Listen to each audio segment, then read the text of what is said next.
Guys welcome to my YouTube channel. यहाँ पे आज हम क्या करेंगे, ग्राफ थ्योरी जो है वो कंप्लीट करेंगे। ठीक है, तो यहाँ पे हम बात करते हैं रेगुलर ग्राफ की। ठीक है, रेगुलर ग्राफ हमारा क्या होता है?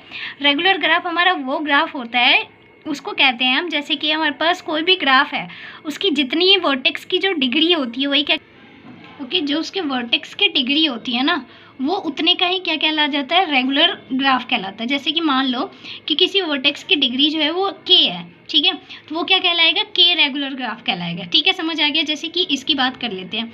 ठीक है, यहाँ पे आपको दिख रहा होगा कि जो हमारे पास वर्टेक्स है उसकी डिग्री कितनी है, हमारे पास एक वर्टेक्स, इसकी 2 डिग्री, इस वर्टेक्स की भी 2 डिग्री, इस वर्टेक्स की भी 2 डिग्री, और यहाँ पे भी देखोगे आप तो इस हर एक वर्टेक्स की यहाँ पे क्या क्या है, 2-2 डिग्री है। तो इनको हम क्या कहेंगे, 2 रेगुलर ग्राफ कहेंगे। ठीक है, यहाँ पे देखो हमारे पास क्या हो जाएगा, ये क्या है कि जैसे एक वर्टेक्स है, 1 2 3 डिग्री हो गई, हर एक वर्टेक्स की यहाँ 3-3 डिग्री है, तो ये क्या कहलाएगा, 3 रेगुलर ग्राफ कहलाएगा। समझ आ गया आपको किस तरीके से रेगुलर ग्राफ रखे जाते हैं। नेक्स्ट है हमारे पास जैसे क्वेश्चन है, construct 4 regular graph with 10 vertex. ठीक है, इसमें इसने बोला है कि 4 रेगुलर ग्राफ बनाने हैं हमारे पास, मतलब 4 रेगुलर ग्राफ बनाने, इसका मतलब क्या है कि आपके पास हर वर्टेक्स की जो डिग्री होनी चाहिए वो कितनी होनी चाहिए, 4 होनी चाहिए। ठीक है, और आपके पास वर्टेक्स टोटल कितने होने चाहिए, 10 होने चाहिए। ठीक है, तो अब मैं आपको बताती हूँ कि ग्राफ जो होते हैं उसको कंस्ट्रक्ट कैसे करते हैं। ठीक है, ओके, जैसे अब मैं आपको बताती हूँ कि ग्राफ जो होता है वो किस तरीके से बनाया जाता है। हमारे पास टोटल जो कौन सा ग्राफ बनाना है, हमें 4 रेगुलर ग्राफ बनाना है। ठीक है, 4 रेगुलर ग्राफ बनाना है। टोटल वर्टिसेस कितने होने दे रखे हैं, हमें 10 वर्टिसेस दे रखे हैं। ठीक है, 10 वर्टिसेस दिए हुए हैं आपको। तो टोटल हमारे पास जो वो हो जाएगा, हमारे पास जो सम हो जाएगा वो कितना हो जाएगा, 10 मल्टीप्लाई बाय 4 करेंगे तो 40 आएगा। दैट मीन्स ये इवन है, तो ग्राफ जो है वो क्या है, पॉसिबल है हमारा। ठीक है, तो अब हम ग्राफ कैसे बनाएंगे, 10 वर्टिसेस लेने हैं। तो मैं मान लेती हूँ कि हम क्या करते हैं, x1 से स्टार्ट करते हैं। पहला मान लिया मैंने कि हमारे पास ऐसे ग्राफ बनाने से पहले आप क्या कर लिया करो, एक सर्कल ड्रॉ कर लिया करो सबसे पहले। ठीक है, जैसे ही आप एक सर्कल ड्रॉ करोगे तो इसके अंदर आप वर्टिसेस थोड़ा बड़ा बना लेते हैं हम इसे, ठीक है, ताकि ग्राफ बनाने में आसानी रहे। ठीक है, इतना वो बना दिया मैंने। अब यहाँ पे हम क्या करेंगे, इनके वर्टिसेस रखने शुरू कर देंगे। मान लो कि यहाँ हमारे पास एक वर्टेक्स है, x1 मान लिया मैंने इसको, ये वर्टेक्स है वो मैंने मान लिया x2 है। ठीक है, फिर यहाँ एक वर्टेक्स है x3। ठीक है, फिर एक वर्टेक्स है हमारे पास x4, फिर एक वर्टेक्स आ गया हमारे पास x5, फिर यहाँ एक वर्टेक्स आ गया सपोज करो x6। ठीक है, फिर यहाँ एक वर्टेक्स आ गया हमारे पास x7 हो गया। ठीक है, यहाँ आ गया हमारे पास x8। ठीक है, यहाँ आ गया हमारा x9। ठीक है, और यहाँ आ गया मान लो हमारा x10 आ गया। ठीक है, फिर आपने इसे पेंसिल से बनाना और इनको क्या करना, ये जो इनके अंदर लाइन आ रही है ना, या तो आप इन्हें मिटा देना या फिर इसे पूरी तरीके से ब्लैक ही कर देना। ठीक है, ताकि फिर पता ना चल पाए। फिर उसके बाद क्या होगा कि अब इससे क्या हो जाएगा, अब हमें पता है कि हर एक वर्टेक्स की जो डिग्री होनी चाहिए वो कितनी होनी चाहिए, 4 होनी चाहिए। तो इस हिसाब से आपको इसको ज्वाइन करना है। अब देखो जैसे x1 है, x1 x10 से जुड़ जॉइंट है। ठीक है, और x1 जो है वो हमारे पास x2 से भी जॉइंट है। ठीक है, तो इसका मतलब क्या है कि अब x1 जो है वो x10 से ज्वाइन नहीं हो सकता और x2 से ज्वाइन नहीं हो सकता। तो अब आप क्या करोगे, इनको छोड़ के आप किसी से भी ज्वाइन करवा दो। ठीक है, तो मैंने इसको क्या कर दिया, x उसके बाद वाले से ज्वाइन करवा दो, x9 से ज्वाइन, ओके, x3 से ज्वाइन कर दिया। उसके बाद अब हम क्या करेंगे, ओके, अब हम x2 की बात कर लेते हैं। तो x2 दिख रहा होगा आपको, x1 से ऑलरेडी कनेक्टेड है, x2 और यहाँ पे क्या है हमारे पास, x3 से कनेक्टेड है। तो इसकी 2 डिग्री तो कंप्लीट हो गई है, अब हमें इसकी 2 डिग्री और कंप्लीट करनी है। तो उसके लिए अब हम क्या करेंगे, इसको x1 और x3 छोड़ के बाकी किसी और से कनेक्ट करवा दो, तो उसके साइड वाले से करवा देते हैं। ठीक है, तो यहाँ पे हमारे पास क्या हो जाएगा, ये x10 से कनेक्टेड हो जाएगा और x4 से कनेक्टेड हो जाएगा। ठीक है, समझ आ गया आपको। फिर उसके बाद अब किसकी बात कर लेते हैं, x3 पे आ जाओ। अब इसकी भी दिख रही होगी आपको, 4 डिग्री हमें सबकी कंप्लीट करनी है, तो हमने इसकी भी कर दी, 1 2 3 4 हो गई ना कंप्लीट। अब x3 पे आ जाओ, x3 की भी हमें 4 डिग्री कंप्लीट करनी है। x3 की देखो आप कितनी डिग्री है, एक तो यहाँ पे 1 2 3 डिग्री है, तो एक और किसी से करवा दो आप। ठीक है, तो x3 की हम किससे करवा देंगे, x4 को छोड़ के उसके साइड वाले से करवा देते हैं। ठीक है, समझ आ गया आपको। फिर उसके बाद अब हम क्या करेंगे, x4 पे आ जाओ। x4 पे आप जैसे ही आओगे तो आपको दिखेगा कि ये x5 से ऑलरेडी कनेक्टेड है, मतलब इसकी 3 डिग्री कंप्लीट है। 3 डिग्री कंप्लीट होने के बाद हम इसको क्या करवा देंगे, x6 से कनेक्ट करवा देंगे। ठीक है, समझ आ गया। फिर x5 पे आ जाओ। x5 की भी 3 डिग्री कंप्लीट है, तो x5 को x6 से छोड़ के आपको किससे कनेक्ट करवा देना है, x7 से कनेक्ट करवा दो। ठीक है, इसी तरीके से आप क्या करोगे, x6 की डिग्री देखो 3 है, फिर वापस से तो 3 हो गई है, तो इसको किससे कनेक्ट करवा देंगे, x8 से कनेक्ट करवा देंगे। ठीक है, फिर उसके बाद अब आप क्या करोगे, x7 पे आ जाओ। x7 जो है हमारे पास वो किससे कनेक्टेड है, आपको दिख रहा होगा x6 से कनेक्टेड है वो। ठीक है, x5 से कनेक्टेड है और x8 से कनेक्टेड है, मतलब इसके 3 डिग्री कंप्लीट है, तो फिर 9 से कनेक्ट करवा देंगे हम इसे। ठीक है, समझ आ गया आपको। फिर अब 8 पे आ जाओ। 8 जो है अब 9 से तो कनेक्ट हो नहीं सकता, तो एक आगे वाले के पास पहुंच जाओ, तो x10 से कनेक्टेड हो जाएगा। फिर 9 देखो, अब 9 तो ऑलरेडी हमारे पास 4 डिग्री कंप्लीट है, 10 की भी देखो 4 डिग्री, मतलब बेसिकली देखा जाए तो यहाँ सबकी 4-4 डिग्री जो है वो कंप्लीट हो गई है। तो ये तरीका होता है हमारे पास ग्राफ बनाने का। ठीक है, और टोटल अगर आप देखोगे तो सबकी 4-4 डिग्री कंप्लीट हो गई है। और ये हमारे पास जो बोला था 10 वर्टिसेस के लिए हमें क्या करना था, 4 रेगुलर ग्राफ बनाना था, वो हमने बना दिया। वो कुछ इस तरीके से बनेगा। आई होप आपको आइडिया क्लियर हो गया होगा कि ग्राफ किस तरीके से बनाते हैं। एक और क्वेश्चन लेते हैं। अब जैसे कि हमारे पास क्या है, आपको बोल दे जैसे कि आपको क्या करना है, कंस्ट्रक्ट करना है। ठीक है, कंस्ट्रक्ट करना है आपको 5 रेगुलर ग्राफ। ठीक है, तो 5 रेगुलर ग्राफ जो है अब हम कैसे बनाएंगे, विद सेम आपको दे रखा है कितने 10 वर्टिसेस के लिए बनाने हैं। तो अब आपको 5 रेगुलर ग्राफ बनाने के लिए क्या करना होगा, 5 वर्टिसेस आपको जो वर्टेक्स की डिग्री जो है वो सारे वर्टेक्स की डिग्री आपको 5-5 करनी पड़ेगी। ठीक है, तो फिर वापस हम वही काम करेंगे। यहाँ पे क्या कर लो, फिर एक वापस से सर्कल बना लो। ठीक है, ओप्स, ठीक है, ये सर्कल तो नहीं है, मतलब थोड़ा टेढ़ा हो गया, कोई बात नहीं, आप काम चला लो इसी से। आप थोड़ा साफ़ सुथरा बना लेना इसे, अब तो समझाने के लिए बना रही। तो यहाँ पे लिख दिया हमने x1, फिर यहाँ आ जाएगा हमारा x2। ठीक है, फिर यहाँ पे वापस आ जाएगा हमारा x3, x4। ठीक है, फिर यहाँ हो गया हमारा x5, x6। ठीक है, x7 हो जाएगा, फिर यहाँ हो जाएगा आपका x8।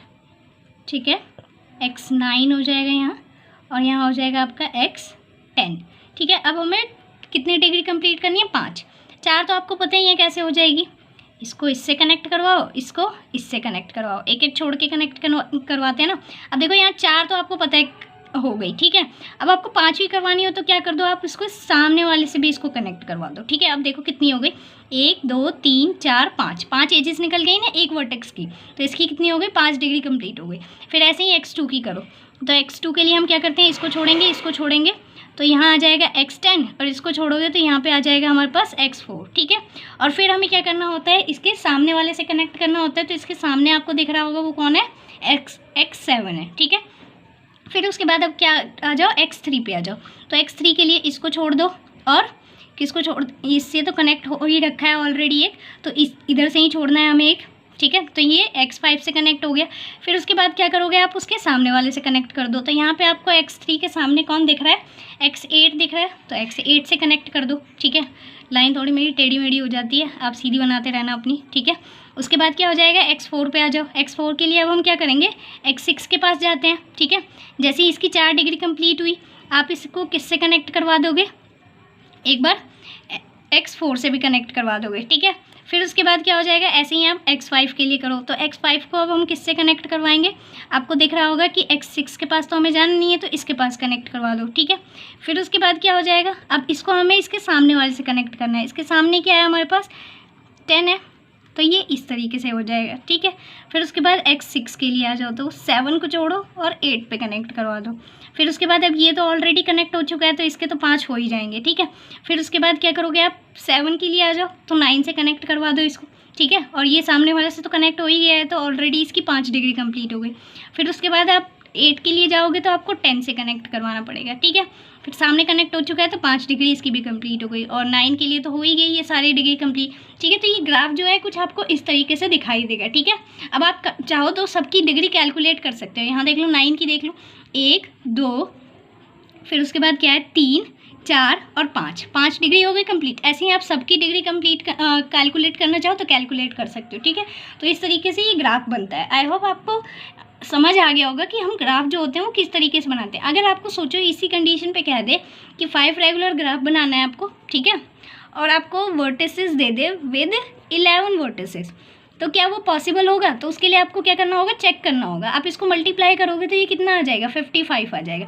और 55 जो होता है वो क्या होता है, हमारा ऑड नंबर होता है।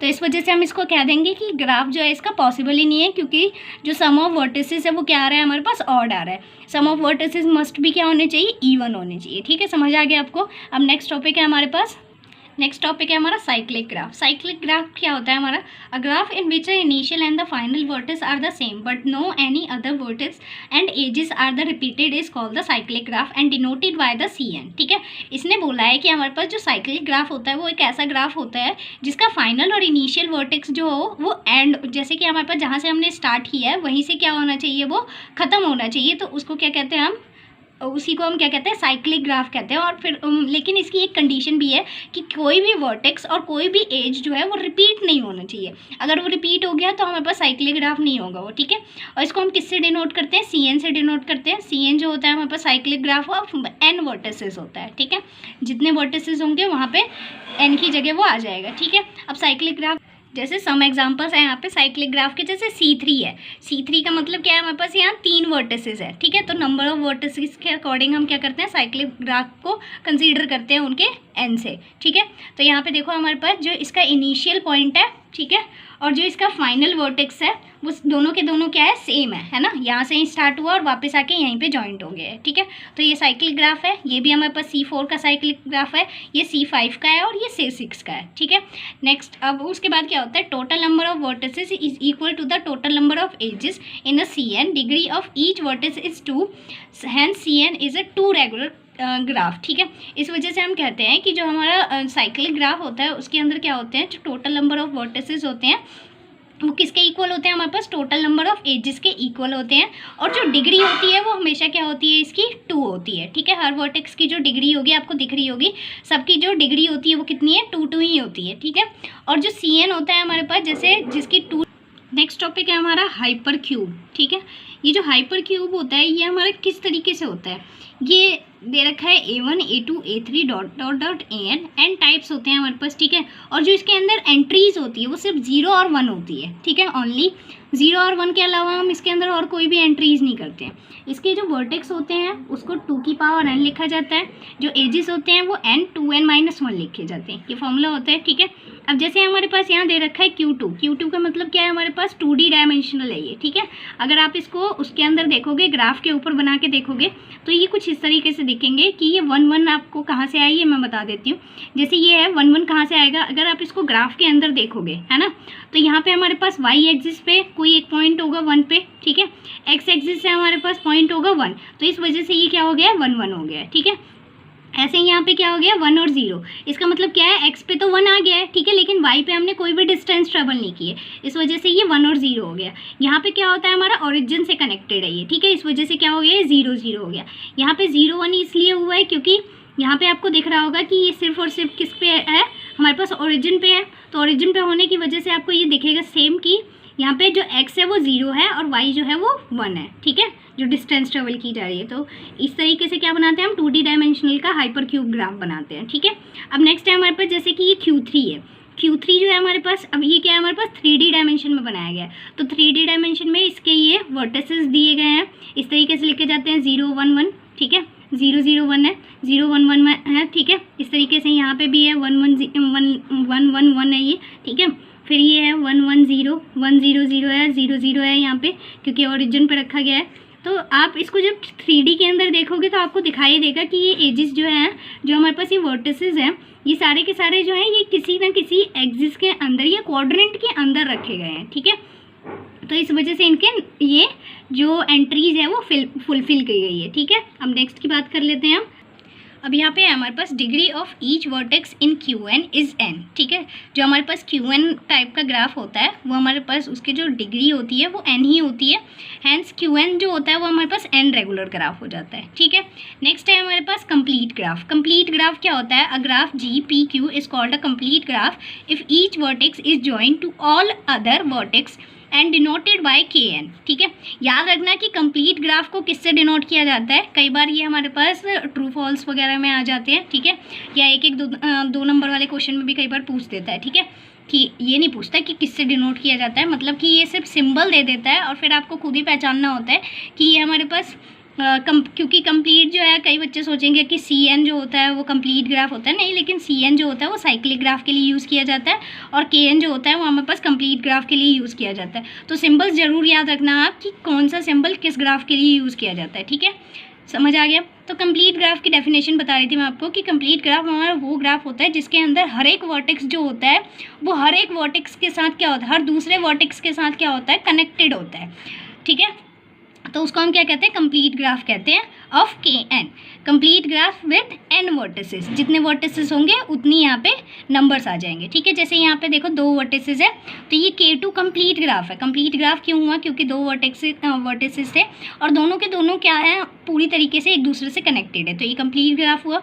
ये देखो यहाँ पे 3 वर्टिसेस है और तीनों के तीनों जो है वो एक दूसरे से क्या है, यहाँ पे कनेक्टेड है, तो ये भी हमारे पास कंप्लीट ग्राफ हुआ। K4 है हमारे पास यहाँ, ठीक है, और K4 जो है वो भी क्या है, एक दूसरे से पूरी तरीके से कनेक्टेड हो, ठीक है। तो ये भी क्या हुआ, हमारा एक कंप्लीट ग्राफ हुआ। K5 जो है, देख लो जब 5 वर्टिसेस होते हैं तो 5 वर्टेक्स का जो ग्राफ होता है वो किस तरीके से बनता है, यहाँ देख लो जैसे 1 है हमारे पास, इससे भी कनेक्टेड है, इससे भी कनेक्टेड है, इससे भी कनेक्टेड है, इससे भी कनेक्टेड है, ठीक है। मतलब हर एक उससे कनेक्टेड होना चाहिए, ठीक है, हर एक वर्टेक्स से कनेक्टेड होना चाहिए, तो ही वो हमारा कंप्लीट ग्राफ बनेगा, ठीक है, समझ आ गया।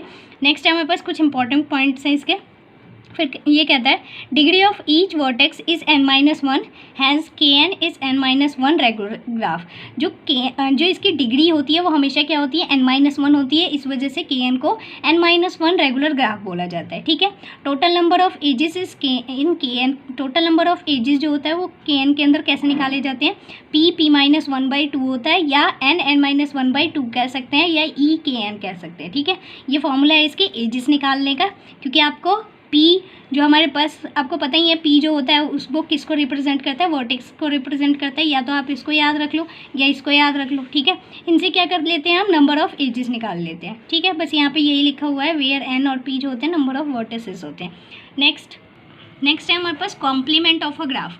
कॉम्प्लीमेंट ऑफ ग्राफ जो होता है वो किस तरीके से निकाला जाता है, इसने बोला है कि let G(PQ) be a graph such that the complement of G is denoted by the G', P', Q' and define edge, ठीक है।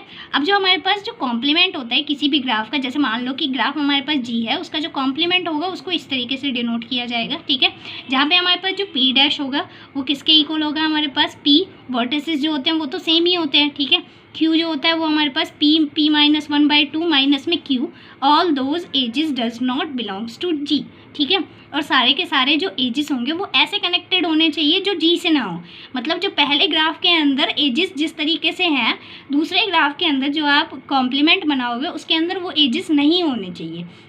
फॉर एग्जाम्पल के तौर पे जैसे मैं आपको बताऊं कि ये ग्राफ है हमारे पास, ठीक है, G ग्राफ है, आपको दिख रहा होगा कि मान लो जैसे ये हमारे पास x1 मान लेते हैं, ठीक है, इसको x2 मान लेते हैं, इसको x3 मान लेते हैं, इसको x4 कहते हैं और इसको x5 मान लेते हैं, ठीक है। अब देखो आपको दिख रहा होगा यहाँ पे कि जो हमारा x1 है वो किस किस से कनेक्टेड है, x5 से कनेक्टेड है और x2 से कनेक्टेड है, और इस वाले ग्राफ को हम G' मानते हैं, ठीक है। अब जो हमारा G' होगा इसको हमने x1, x2, x3, x4, x5, अब देखो हमने इसकी डेफिनेशन पढ़ी थी कि जो हमारा P' होता है वो P के इक्वल होना चाहिए, ठीक है। तो मतलब जो वर्टिसेस हैं वो तो वैसे के वैसे ही रहेंगे, ठीक है, वर्टिसेस जो होंगे वो चेंज नहीं होंगे, जो G के अंदर होंगे वही G' के अंदर भी होंगे, ठीक है, वैसे ही रखे गए होंगे उसी हिसाब से। लेकिन देखो अब जो एजेस होंगे, एजेस जो होंगे वो सेम नहीं होंगे। सेम क्यों नहीं होंगे, यहाँ पे देखो x1 और x1 जो है x5 और x2 से कनेक्टेड है। अब इसके अंदर जिससे कनेक्टेड है ना, इसके अंदर उससे नहीं होना चाहिए, बाकी किसी से भी हो जाए। तो x1 देखो, अब x1 जो है वो x4 से कनेक्ट होगा और x1 जो है वो x3 से कनेक्ट होगा, लेकिन x2 और x5 से कनेक्ट नहीं होगा। समझ आ गया किस तरीके से निकाला जाता है ये। फिर उसके बाद देख लो, अब जो हमारा x2 है, x2 यहाँ किस किस से कनेक्ट है, x1 से और x3 से, तो इसको छोड़ना है हमें और बाकी किसी और से कनेक्ट कर दो। जैसे ही आप इन दोनों को छोड़ोगे तो क्या बचे, ये दोनों बचे ना, तो ये इससे कनेक्ट हो जाएगा और ये इससे कनेक्ट हो जाएगा। तो यहाँ देख लो x2 जो है हमारा x5 से कनेक्ट हो गया, x4 से कनेक्ट हो गया, ठीक है। इसी तरीके से x3 जो देखो यहाँ पे क्या है, x2 से कनेक्टेड है, x4 से कनेक्टेड है, तो इन दोनों से कनेक्ट नहीं होने चाहिए, बाकी किसी और से हो जाए, ठीक है। तो x3 जो है वो किससे कनेक्ट हो जाएगा, पहले ही आपको पता है कि x1 को हमने x3 से कनेक्ट कर रखा है, तो एक तो कनेक्ट ही है, ठीक है। दूसरा वाला जो है वो किससे कनेक्ट हो जाएगा, जाके x5 से कनेक्ट हो जाएगा। तो यहाँ देख लो x1 से तो पहले ही कनेक्टेड था, x5 से और कनेक्ट हो गया, ठीक है। फिर उसके बाद देखो x4 जो है हमारे पास, x4 जो है वो किससे कनेक्ट हो गया, x2 और x1 से कनेक्ट हो गया, ठीक है। तो इस तरीके से हम अपना g डैश निकालते हैं। आई होप आपको आइडिया मिल गया होगा कि g डैश जो होता है, कॉम्प्लीमेंट जो होता है किसी भी ग्राफ का, वो किस तरीके से निकाला जाता है, ठीक है। अब जैसे हमारे पास यहाँ एक ग्राफ है ये दिख रहा होगा आपको ग्राफ, मान लो इसको भी मान लो x1, x2, x3, x4, और ये बहुत इंपॉर्टेंट टॉपिक है क्योंकि इससे रिलेटेड क्वेश्चन आते हैं, ठीक है। x6 है, सब समझ आ गया। 6 है हमारे पास, यहाँ पे मान लो x1, x2, x3, x4, x5 और x6 है, ठीक है। तो अब आपको देखना है यहाँ पे कि ये किस किस से कनेक्टेड है। ये ग्राफ आपको दिया जाएगा, इसका कॉम्प्लीमेंट आपको खुद बनाना होगा, ठीक है। तो जैसे यहाँ पे देखो x1 जो है हमारे पास किस किस से कनेक्टेड है, x1 जो है x5 से और x3 से कनेक्टेड है। तो यहाँ पे x1 जो है उनको छोड़ के बाकी सबसे कनेक्ट होगा, ठीक है। तो यहाँ देखो x1 जो है अब x6 से कनेक्ट हो गया, x3 से कनेक्ट हो गया और x4 से कनेक्ट हो गया। मतलब इन दोनों को छोड़ के बाकी सबसे कनेक्ट करवाना है हमें उसे, ठीक है। कोई भी वर्टेक्स छूटना नहीं चाहिए इसके अंदर। फिर उसके बाद देखो x2 का देख लो, x2 जो है x6 से कनेक्ट हो गया, x4 से कनेक्ट हो गया। अब इन दोनों को छोड़ो और बाकी सबसे कनेक्ट करवा दो। तो x2 जो है वो x1 से कनेक्ट होगा, है ना, क्योंकि x1 से कनेक्ट नहीं था, x4 से कनेक्ट है तो नहीं होगा। x3 से कनेक्ट करवा दो और देखो किससे कनेक्ट नहीं है, और दूसरा हमारे पास x5 से कनेक्ट नहीं था, ठीक है। तो समझ आ गया होगा कि आपको जो कॉम्प्लीमेंट होता है वो किस तरीके से निकाला जाता है। अब हमारा मोस्ट इंपॉर्टेंट टॉपिक आता है जिसको हम कहते हैं आइसोमॉर्फिज्म, ठीक है। आइसोमॉर्फिज्म क्या होता है उसकी बात कर लेते हैं। तो इसमें कहता है let G1 and G2 are two graph, ठीक है, such that G1 and G2 are called isomorphism. कब हम उन्हें आइसोमॉर्फिज्म कहेंगे, इफ़, अब इसकी कुछ कंडीशंस है जो बहुत इंपॉर्टेंट है, ठीक है। तो उसके ऊपर डिस्कस करते हैं हम, ठीक है। तो इसकी पहली कंडीशन है हमारे पास number of vertices in G1 equals to number of vertices in G2। दोनों के अंदर नंबर ऑफ वर्टिसेस जो होने चाहिए वो क्या होने चाहिए, सेम होने चाहिए। पहली कंडीशन हो गई। दूसरी कंडीशन कहता है कि जो नंबर ऑफ एजेस होने चाहिए G1 के अंदर वही इतने ही नंबर ऑफ एजेस होने चाहिए G2 के अंदर, ठीक है। तो दूसरी कंडीशन भी हो गई, लेकिन स्ट्रक्चर के अंदर ये डिफर हो सकते हैं, ठीक है। स्ट्रक्चर में कोई वो नहीं है कि मतलब कि सेम ही हो। हम उन्हें आइसोमॉर्फिज्म तब कहेंगे जब ये क्या करेंगे, यहाँ पे 5 कंडीशंस को सेटिस्फाइड कर देंगे। अगर वो पांचों कंडीशन को सेटिस्फाइड कर रहे हैं तो फिर हम कह देंगे उसे कि हाँ वो क्या है, आइसोमॉर्फिज्म है, दोनों के दोनों ग्राफ आपस में, ठीक है। तो 3 कंडीशन हो गए। नेक्स्ट कहता है कि degree of corresponding vertex in G1 and G2 are equal. Corresponding vertices की जो डिग्री होनी चाहिए वो भी क्या होनी चाहिए, हमारे पास इक्वल होनी चाहिए, ठीक है। फिर कहता है the number of copies of CN in G1, जो साइक्लिक ग्राफ बनना चाहिए G1 के अंदर उतने ही नंबर ऑफ कॉपीज जो है किसके अंदर बनने चाहिए, हमारे पास G2 के अंदर बनने चाहिए। और n जो होता है वो हमेशा इसके अंदर क्या होता है, ग्रेटर देन इक्वल्स टू में 3 होता है, ठीक है। क्योंकि साइक्लिक ग्राफ कभी भी 2 वर्टिसेस का नहीं बनता है ना, उसके लिए एटलीस्ट 3 वर्टिसेस तो होने ही चाहिए। समझ आ गया ना आपको। तो इसी वजह से यहाँ पे n जो होता है वो क्या होता है हमारे पास, ग्रेटर देन इक्वल्स टू में 3 होता है। अब यहाँ पे हम बात कर लेते हैं, जैसे हमारा 2 ग्राफ है, ठीक है। मेरे पास टाइम कम है, इस वजह से मैं क्या कर रही हूँ कि नोट्स के अंदर ही आपको समझा दे रही हूँ। मैंने ये नोट्स पहले से ही प्रिपेयर कर लिए थे ताकि मैं आपको जल्दी समझा सकूँ इन्हें। फिर उसके बाद हमारे पास G1 है। अब G1 ग्राफ देखो, इसके अंदर क्या है हमारे पास, अब ये आपको वर्टेक्स दिख रहा होगा, ठीक है, और ये एक वर्टेक्स, यहाँ पे इसके टोटल कितने वर्टेक्स हैं हमारे पास, 4 वर्टेक्स हैं, है ना। अब जो G2 ग्राफ है, क्या उसके अंदर 4 वर्टेक्स हैं, तो हमें दिख रहा है कि हाँ वो 4 वर्टेक्स हैं। अब नंबर ऑफ एजेस सेम होने चाहिए। तो यहाँ देखो 1 2 3 4 5 6 नंबर ऑफ वो है हमारे पास एजेस, 1 2 3 4 5 इसके अंदर और 6, ठीक है। इसके अंदर भी कितने एजेस है हमारे पास, 6 एजेस है, ठीक है। तो 2 कंडीशन हमारे पास जो मांगी थी उसने वो तो सेटिस्फाइड हो गई। फिर तीसरे में उसने कहा था डिफर इन स्ट्रक्चर में डिफर हो सकते हैं, ठीक है। फिर उसके बाद अब वो कहता है कि जो कॉरस्पॉन्डिंग वर्टिसेस थे उनकी डिग्री सेम होनी चाहिए, है ना। तो देखो अब हम कैसे निकालेंगे उसकी, आपको उसके लिए क्या करना होगा, इनके डिग्रीज देख लो। जैसे इसकी डिग्री देखो, इसकी डिग्री कितनी है 1 2 3, इसकी 3 डिग्री है। इसकी डिग्री देखो 1 है ना, 1 2 3, इसकी भी 3 डिग्री है। सबकी यहाँ पे 3 डिग्री है। तो इसका मतलब क्या है कि ये चौथी कंडीशन भी सेटिस्फाइड करता है।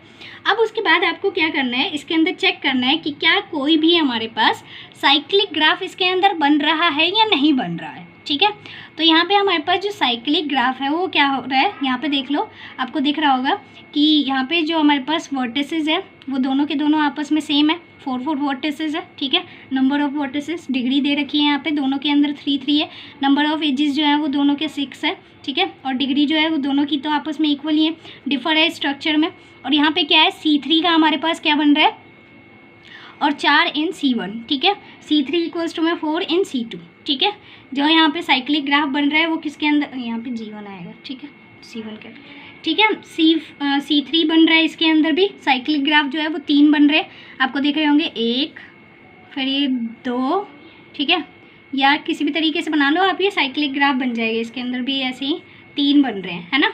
तो इस वजह से हम कहेंगे कि यहाँ पे साइक्लिक ग्राफ जो है वो 3 बन रहे हैं, सॉरी साइक्लिक ग्राफ जो है वो 3 के 4 बन रहे हैं। ठीक है, नंबर ऑफ साइक्लिक ग्राफ जो है वो 4 फॉर्म हो रहे हैं। आप देख लो यहाँ पे, जैसे 1, ठीक है, 2, ठीक है, उसके बाद आप इसको देख सकते हैं यहाँ से 3, और फिर ये बन गया 4। इसका भी देखो 1 2 3, ठीक है, और फिर ये एक पूरा 4। ठीक है, समझ आ गया आपको। तो इस तरीके से ये साइक्लिक ग्राफ फॉर्म हो रहे हैं इसके अंदर। अब नेक्स्ट हम एक क्वेश्चन कर लेते हैं। अब जैसे हमारे पास एक एग्जांपल है, ये एक आपको ग्राफ दे रखा है G1 और दूसरा ग्राफ है आपका G2। अब आपको इसके अंदर क्या करना है, कंपैरिजन करके बताना है कि क्या ये आइसोमॉर्फिज्म है या नहीं है। ठीक है, तो पहली कंडीशन हम चेक करते हैं इसके अंदर कि क्या दोनों के वर्टिसेस जो नंबर में है वो आपस में इक्वल है या नहीं है। तो 1 2 3 4 5 6 7 है इसके अंदर भी, 1 2 3 4 5 6 7 है इसके अंदर भी। ठीक है, तो नंबर ऑफ वर्टिसेस तो दोनों के अंदर सेम है। ठीक है, फिर उसके बाद नंबर ऑफ एजेस देख लो।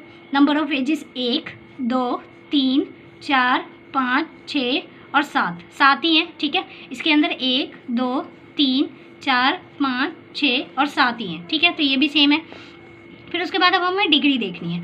तो पहले वाले की डिग्री देखो, पहले वाले की जो डिग्री है आपकी, इस वाले की वो कितनी है, 1 2 3 है। लेकिन इसके ही कॉरस्पॉन्डिंग में अगर आप देखोगे दूसरे वाले की जो डिग्री है वो कितनी है, 1 2 3 4 है। ठीक है, या चाहे आप किसी और की भी देख लो, इसकी भी देख लो, इसकी भी देखोगे तो कितनी है हमारे पास, कितनी है यहाँ पे 2, मतलब 2 हो जा रही है ना। इसकी अगर आप देखोगे तो 1 है, इसकी आप देखोगे तो भी 1 है, इसकी भी 1 है। लेकिन बाकियों की जो डिग्री है, अगर आप सबकी डिग्री निकालो और उसके बाद इनको देखो दोनों को मैच करके, तो आपको दिखेगा कि कोई भी इनके डिग्रीज़ के अंदर सिमिलैरिटीज़ नहीं है। जब ये हमारे पास 4th कंडीशन जो है इसने सेटिस्फाइड नहीं किया, क्योंकि डिफरेंट स्ट्रक्चर के तो था ही आखिरकार। ठीक है, तो हम यहाँ पर कंसिडर कर देंगे कि ये क्या है हमारे पास, नॉट आइसोमॉर्फिज्म है। ठीक है, ठीक है, ये वाला आप खुद ही कर लेना। ठीक है, नेक्स्ट की बात कर लेते हैं। इस एग्जाम्पल को भी आप खुद ही सॉल्व कर लेना। ठीक है, और मेरे को कमेंट करके बता देना कि क्या है क्या नहीं है। अब नेक्स्ट टॉपिक की और बढ़ते हैं हम अपने। नेक्स्ट है हमारे पास सब ग्राफ। ठीक है, सब ग्राफ क्या होता है आखिरकार, let G and H are 2 graph such that. अब हमने कहा कि G और H हम मान लेते हैं कि 2 हमारे पास ग्राफ है। Every vertex of H is a vertex of G। ठीक है, हर एक वर्टेक्स जो H का है वही वर्टेक्स है किसका, G का है। तो उस कंडीशन पे हम कहेंगे कि वर्टेक्स ऑफ H जो होगा वो क्या हो जाएगा, सबसेट हो जाएगा वर्टेक्स ऑफ G का। ठीक है, अगर आपने सबसेट की कहानी पढ़ी होगी तो आपको ये चीज़ समझ आ जाएगी। ठीक है, अगर आपको सबसेट की कहानी नहीं आती तो ये चीज़ आपको नहीं समझ आएगी। ठीक है, नेक्स्ट है हमारे पास every edge of H is edge of G। ठीक है, हर एक एज जो H के अंदर है वो सारी की सारी एजेस जो हैं वो G के अंदर प्रेजेंट है। ठीक है, तो उस कंडीशन पे हम कहेंगे कि जो हमारे पास सारी जो एजेस होंगी H की वो सबसेट हो जाएंगी किसकी, एजेस ऑफ G की। तो इस कंडीशन में हम कहेंगे कि सब ग्राफ ऑफ G जो होगा वो हमारे पास क्या हो जाएगा, H हो जाएगा। ठीक है, H को हम क्या कहेंगे, सब ग्राफ ऑफ G कहेंगे। समझ आ गया आपको। सबका मतलब क्या होता है, सबका मतलब, ठीक है, सबका मतलब आपको पता ही होगा, सबका मतलब होता है उसका कोई एक टुकड़ा, बहुत बड़ी सी चीज़ है उसका कोई टुकड़ा। ठीक है, तो उसको हम कहते हैं सब। ठीक है, सब, और बिल्कुल सिमिलर प्रॉपर्टी शो करने वाला होना चाहिए। ठीक है, अब जैसे इसमें कहता है if H and G has the exactly the same vertex set then H is called to the spinning subgraph of G। ठीक है, अगर इसके अंदर सेम वर्टेक्स सेट होता है H के अंदर G के जैसा ही, तो उस कंडीशन पे ये क्या हो जाता है, स्पिनिंग सब ग्राफ ऑफ जी हो जाता है। ठीक है, अब जैसे हम बात कर लेते हैं, यहाँ पे आपको दिख रहा होगा कि ये ग्राफ है हमारे पास जी। अब इसके हम कितने सब ग्राफ बना सकते हैं। ठीक है, तो देखो जैसे कि हमारे पास क्या हो गया यहाँ पे, एक हम इसका ऐसा बना सकते हैं। ठीक है, दूसरे में हम इतने वाले को सिर्फ ये वाला जो ये है ना क्रॉस वाला हिस्सा ये निकाल लेते हैं, H2 हो जाएगा। H3 कैसे बना सकते हैं हम, सिर्फ इधर वाला हिस्सा, ये जो टेढ़ा वाला हिस्सा है ना इधर वाला, ये निकाल लेते हैं H3। तो हम एक जी के कितने सब ग्राफ बनाए हमने, H1 H2 H3 are the subgraph of G. And अब देखो सेम वर्टेक्स सेट के है ना, वर्टेक्स तो हमने चेंज नहीं किए ना, सिर्फ हमने इनके बीच का जो हमारे पास एजेस है सिर्फ वही चेंज कर रहे हैं। तो इस कंडीशन पे ये तीनों के तीनों क्या हो जाएंगे, स्पिनिंग सब ग्राफ ऑफ जी हो जाएंगे। आई होप आपको ये जो टॉपिक है वो समझ आ रहा होगा। ठीक है, अब नेक्स्ट हम एक क्वेश्चन करते हैं। क्वेश्चन है हमारे पास, a graph is said to be a self complementary if it is a isomorphism to its complement G dash, show that a self complementary PQ graph either or P minus 1 is divisible by 4। ठीक है, अब हमें इसको proof करना है कि जो एक ग्राफ है हमारे पास G, वो कहता है कि वो क्या है हमारे पास सेल्फ कॉम्प्लीमेंट्री है। अगर वो सेल्फ कॉम्प्लीमेंट्री होता है तो if it's isomorphism to its complement G dash, तो और यदि वो क्या हो जाता है अपना खुद का ही क्या हो जाता है आइसोमॉर्फिज्म भी हो जाता है। ठीक है, जो सेल्फ कॉम्प्लीमेंट निकलता है उसका जी डैश, तो उस कंडीशन पे हमें शो करना है कि P-1 जो आएगा इसका वो 4 से डिविजिबल होगा। तो चलो इसको शो करते हैं हम। तो यहाँ पे हमारे पास जी है जो क्या है PQ है, be a graph, and G dash P dash Q dash हो जाएगा। ठीक है, be a complement of G, then क्योंकि इस तरीके से हम डिनोट करते हैं और हमें पता है P डैश जो होता है P के इक्वल होता है, लेकिन Q डैश निकालने का फॉर्मूला क्या होता है, P-1/2 माइनस Q होता है ना। इसको लेट कर लो फर्स्ट इक्वेशन। फिर हम कहते हैं G is called self complementary when G and G dash are the isomorphism, है ना। G जो है हमारे पास वो क्या है सेल्फ कॉम्प्लीमेंट्री, और G जो है वो क्या है हमारे पास आइसोमॉर्फिज्म भी है। जी का आइसोमॉर्फिज्म कौन है, जी डैश है, इसने दे रखा है। देन उस कंडीशन पे हमारे पास जो पी डैश होगा वो किसके इक्वल हो जाएगा, पी के, और जो क्यू डैश होगा वो किसके इक्वल हो जाएगा, क्यू के हो जाएगा, क्योंकि आइसोमॉर्फिज्म इसने बोल रखा है। तो इसको सेकंड मान लेते हैं। फ्रॉम सेकंड और फर्स्ट के उससे क्या हो जाएगा हमारे पास, यहाँ पे हो जाएगा P-1 upon 2 minus Q equals to में किसके हो जाएगा, Q के, क्योंकि Q डैश की वैल्यू जो निकाली थी हमने ये वाली, उसको इसके इक्वल में रख दिया हमने, है ना। फिर जैसे ही आप इसको सॉल्व करोगे तो यहाँ से आपको P की वैल्यू मिलेगी, यहाँ से आपको क्या मिलेगा, P-1 अपॉन 2 इक्वल्स टू में 2Q मिल जाएगा। ठीक है, आप इसको जैसे ही मल्टीप्लाई करोगे इधर तो ये क्या आ जाएगा, P-1 इक्वल्स टू में 4Q आ जाएगा। ठीक है, फिर आगे क्या हो जाएगा ये, ठीक है, फिर उसके बाद क्या हो जाएगा, P और P-1 is a multiple of 4, है ना। इससे हमें पता चल जाएगा कि P और P-1 जो होंगे वो क्या हो जाएंगे, मल्टीपल ऑफ 4 हो जाएंगे। हैंस P और P-1 is a divisible by 4।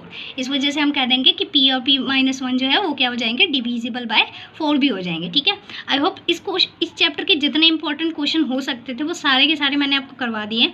अगर आपको वीडियो अच्छी लगती है तो उसको लाइक कर देना, चैनल को सब्सक्राइब कर देना। ठीक है, और बेल आइकन को प्रेस करना मत भूलना। Thanks for watching my video.